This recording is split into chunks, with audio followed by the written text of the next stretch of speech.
محفل.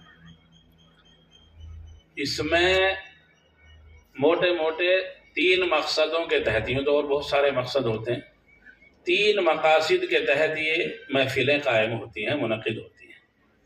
جلسے ان کے 3 اہم مقاصد ہوتے ہیں. سب سے پہلا مقصد کہ ایک سالانہ جلسہ ہوتا ہے عام طور سے، یہاں تو کیونکہ ابتدا ہے تو پہلا ہی جلسہ شاید ہو رہا ہے. تو سالانہ جلسے میں ایک تو ذمہ داروں کی، اساتذہ کرام جو پڑھانے والے ہیں، اساتذہ کا مطلب ہوتا ہے پڑھانے والے، پڑھانے والوں نے جو محنتیں کی ہیں 1 سال رہ کر بچوں پہ، طلباء پہ، وہ کارکردگی ہمارے سامنے آ جائے. سب سے پہلا مقصد جلسے کا یہ ہوتا ہے. ماشاءاللہ آپ حضرات نے بہت سارے بچے، مقررین آئے، طلباء، بہترین تقریریں آپ کو سنائی، شاید آپ نے سنی ہوگی، اور نظمیں، مکالمے اور قرآن ہیں.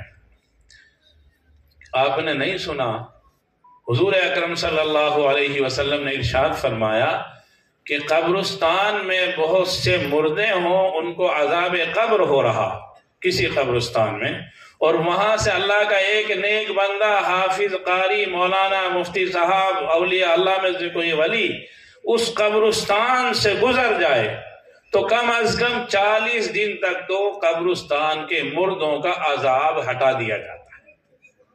اور بہت اللہ کے نیک بندے، تفصیل میں جانا ہی نہیں چاہتا، نہیں تو ایک ایک ولی ایسے واقعات میں آپ کو اس وقت سنا سکتا ہوں کہ آپ جو ہے سوچیں گے کہ بھائی، لیکن ہم اس میں لاپرواہی کر رہے ہیں.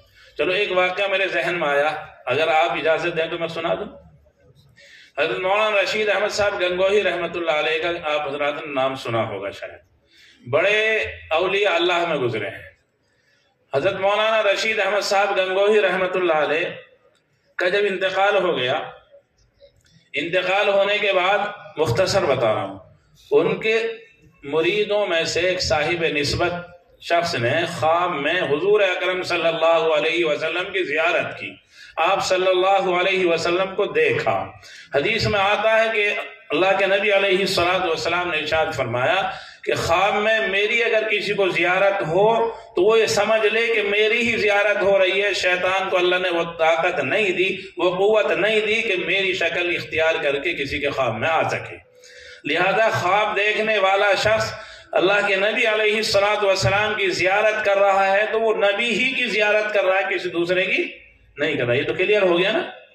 حضور اکرم صلی اللہ علیہ وسلم کی زیارت کی، آپ صلی اللہ علیہ وسلم سے بات چیت ہوئی.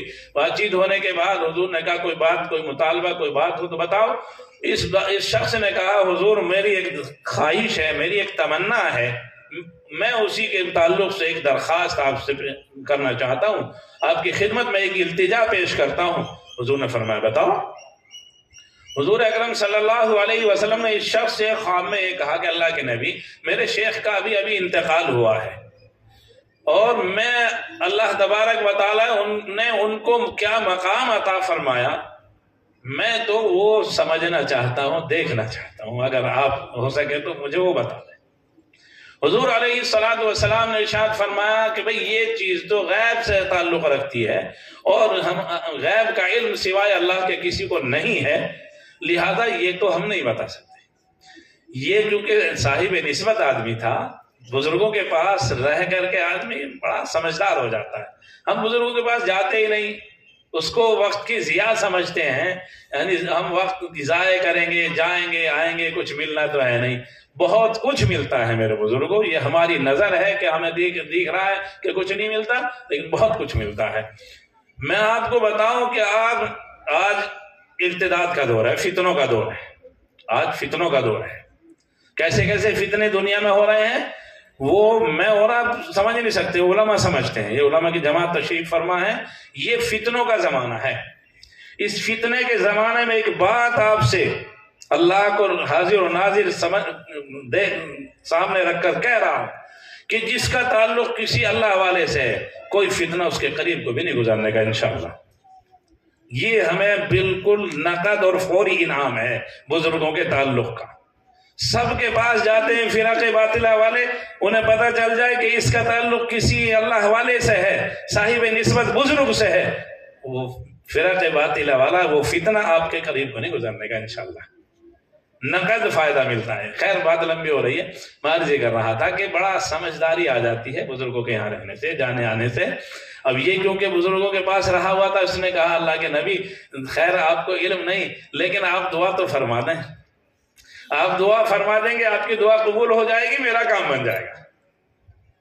یہ سمجھداری کی بات ہے نا، خود سمجھ میں نہیں آتی یہ باتیں، یہ ماحول سے سمجھ میں آتی ہیں۔ بہرحال تو حضور علیہ الصلوۃ والسلام نے ہاتھ اٹھائے، دعا فرما دی، یا اللہ یہ رشید احمد گنگوہی کا چاہنے والا اپنے شیخ کا حال دریافت کرنا چاہتا ہے، اگر مناسب ہو تو اس کے شیخ کا حال ظاہر فرما دیا جائے۔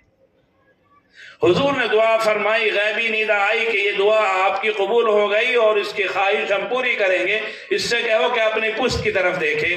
رشید احمد گنگوہی پیچھے اس کے ہیں، تشریف فرما۔ جس انداز میں رشید احمد کو یہ اب دیکھے گا پیچھے وہ مڑ کر کے، اسی انداز میں ہم انہیں جنت میں داخلہ دیں گے۔ کیا اعلان آیا؟ جس انداز سے دیکھے گا یہ خواب میں آپ کی زیارت کرنے والا، اسی انداز سے ان کو جنت میں داخلہ ملے گا۔ کتنی بڑی بات ہے نہیں؟ تو اب انہوں نے جو پیچھے کو مڑ کے دیکھا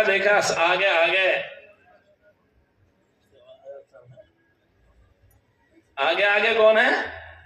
رشید احمد صاحب، مولانا رشید احمد صاحب گنگوہی رحمت اللہ علیہ، اور دائیں جانب مولانا خلیل احمد صاحب سہارنپوری رحمت اللہ علیہ، بائیں جانب مولانا محمد یحییٰ صاحب کاندھلوی رحمت اللہ علیہ۔ جو حضرت شیخ زکریا رحمت اللہ علیہ کے کون ہوتے ہیں؟ شیخ زکریا کے والد مولانا محمد یحییٰ صاحب، مولانا الیاس صاحب رحمت اللہ علیہ جو بانی تبلیغ ہیں، ان کے بھائی اور شیخ زکریا کے والد مولانا یحییٰ صاحب۔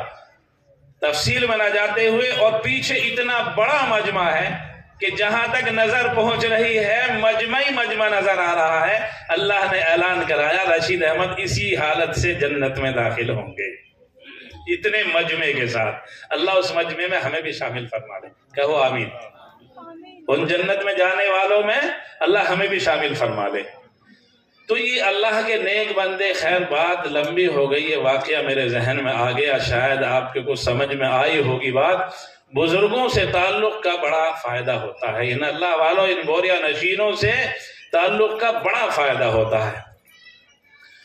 بہت سارے واقعات ذہن میں آ جاتے ہیں جب اس پہ بات کرتے ہیں، لیکن کیونکہ بات مختصر کرنی ہے اس لیے میں یہیں اس کو مختصر کرتے ہوئے، یہ میں نے عرض کیا تھا کہ زندوں کے لیے بھی رحمت اور مردوں کے لیے بھی رحمت۔ قبرستان سے گزر جائیں تو وہاں رحمت، آپ نے زیارت کر لی، آپ نے کسی عالم کی زیارت کر لی تو وہ آپ کے لیے ہدایت اور رحمت کا ذریعہ بن جاتا ہے۔ آپ حضرات نے اس کا تجربہ کیا ہوگا۔ ایک مختصر سا میدان محشر کا واقعہ سنا کر بات آگے بڑھا۔ میدان محشر میں ایک شخص پہنچے گا، اب وہ کہیں کا بھی ہو سکتا ہے، ہلدونی کا بھی ہو سکتا ہے، جلپورے کا بھی ہو سکتا ہے، علی وردے پور کا بھی ہو سکتا ہے، کلیسرا کا بھی ہو سکتا ہے، اور پوری دنیا میں کسی اور گاؤں کا بھی ہو سکتا ہے، کہیں کا بھی ہو سکتا ہے۔ ایک آدمی پہنچا تو اللہ تبارک و تعالیٰ نے کہا ہاں بھائی بتاؤ کچھ نیک کام کر کے آئے ہو؟ اور سیدھا ساتھ میں آداب میں بیچارہ کہنے لگا اللہ تعالیٰ میں نے تو کوئی نیک کام کیا ہے۔ کیا کہے گا؟ سن رہے ہو بھائی؟ سنا آ رہی ہے نا آپ کو؟ یہ کو میں نے اس لیے بند کرا کہ صاف سمجھ میں آ جاؤ آپ کے۔ تو اللہ کہیں گے اچھا چل ادھر کو کھڑا ہو، سوچ لے اور سوچ کے دوبارہ بتا، غور کر، تھوڑی دیر کا وقت دیا جاتا ہے تو اس میں غور کر، اور غور کرنے کے بعد پھر دوبارہ بتا۔ کچھ لمحات کے بعد اللہ نے پھر کہا ہاں بھائی بتاؤ کچھ آیا ذہن میں؟ نہ جی میں نے کوئی نیک کام کیا ہی نہیں، تو میں کیا بتاؤں؟ اللہ تبارک و تعالیٰ تیسری بار اس سے کہیں گے کہ ہم تجھے بخشنا چاہتے ہیں تو کچھ بتانے کے لیے راضی نہیں، چل پھر سوچ۔ پھر وہ غور کرے گا، اور غور کرنے کے بعد تیسری بار میں کہے گا کہ یا اللہ کوئی نیک کام نہیں کیا، صرف ایک کام سمجھ میں آیا۔ کیا سمجھ میں آیا؟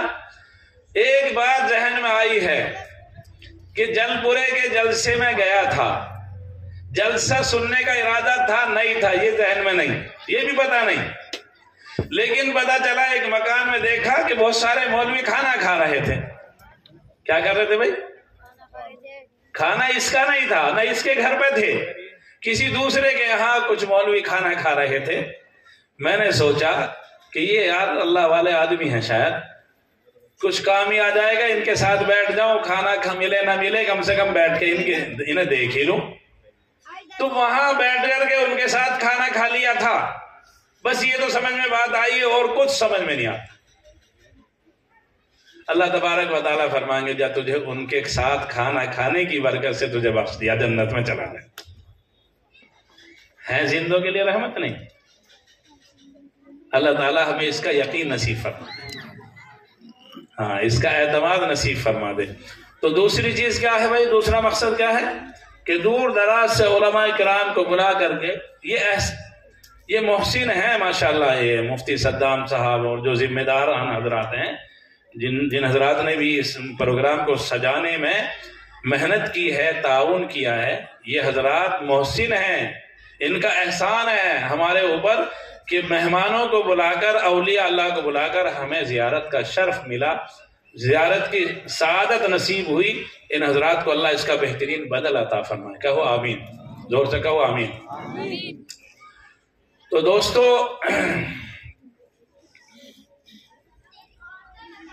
آمین میں نے زور سے کیوں کہلوائی آپ سے؟ یا اللہ۔ ایک صاحب تشریف لائے، بڑے اچھے انداز میں نماز پڑھی، دعا مانگی، خوب دعا مانگی، خوب دعا مانگی۔ حضور تشریف لے آئے، انہوں نے سنا یہ آدمی دعا مانگ رہا ہے، رو رہا ہے، دھو رہا ہے۔ حضور علیہ السلام فرماتے ہیں کہ جب وہ دعا کر کے اٹھ کے چل دیے تو کہنے لگے اگر یہ اپنی دعا پر مہر لگا لیتا، سنا ہوگا نا واقعہ پہلے بھی، اگر یہ اپنی دعا پر مہر لگا لیتا تو آج اس کا بیڑا پار تھا، مجھے یقین تھا کہ اس کی ساری دعا قبول ہو گئی۔ صحابہ نے عرض کر لگا نبی مہر کا کیا مطلب ہے؟ کہ یہ آمین کہہ دیتا ان دعاؤں پر، یہ ان دعاؤں پر آمین کہہ دیتا، آمین کی مہر لگا دیتا، تو جو مانگا ہے اس نے، اس کا جو انداز مانگنے کا تھا، اس کا جو انداز گڑ گڑانے کا تھا، وہ انداز سے مجھے یقین ہو گیا تھا کہ اگر یہ مہر لگا دے تو ساری دعائیں اس کی آج قبول ہوں گی۔ اس لیے میں نے کہلوایا آمین۔ اللہ کرے ہم سب اللہ کے یہاں آج قبول ہو جائیں۔ خیر، دوسرا مقصد ہو گیا یہ۔ تیسرا مقصد ہے جلسے کا کہ بھئی سالانہ محنتیں ہوئی، اس وقت پہ یہ خرچہ ہے، کیا شامیانہ لگا ماشاءاللہ، یہ چاندنیاں بچھی ہوئی ہیں، یہ کرسیاں ہیں، یہ مائک ہیں، یہ علماء تشریف لائے ہیں، ان کو کرایہ بھی دینا ہوتا ہے۔ تو یہ تمام چیزیں ہیں۔ تیسرا مقصد جلسے کا یہ ہوتا ہے کہ کچھ لوگ ماشاءاللہ تعاون کرتے رہتے ہیں، اس وقت پہ کچھ تعاون کر لیں تاکہ یہ پچھلا جو بقایا کچھ ہو، خدا نہ خواستہ، وہ تو حضرات ذمہ دار جانتے ہوں گے، میں نے تو پوچھا نہیں بیچاروں سے، تو کچھ بقایا ہو تو وہ ادا ہو جائے، جو وقتی طور پہ یہ خرچ ہے یہ ادا ہو جائے، اور آئندہ یکسوئی کے ساتھ یہ حضرات محنت کرتے رہیں، اگر کچھ بچ بھی جائے تو کچھ اکٹھا کر لیا جائے۔ تیسرا مقصد جلسے کا یہ ہوتا ہے۔ سمجھ میں آ رہی بات؟ یہ سمجھ میں نہیں آ رہی ہوگی شاید، یہ تھوڑی سی سخت سی پڑے گی۔ ہیں ابھی میں ایک جگہ جلسے میں گیا، آپ ماشاءاللہ کون سی جگہ کے ہیں؟ نوئیڈا، گریٹر نوئیڈا کے علاقے میں ہے۔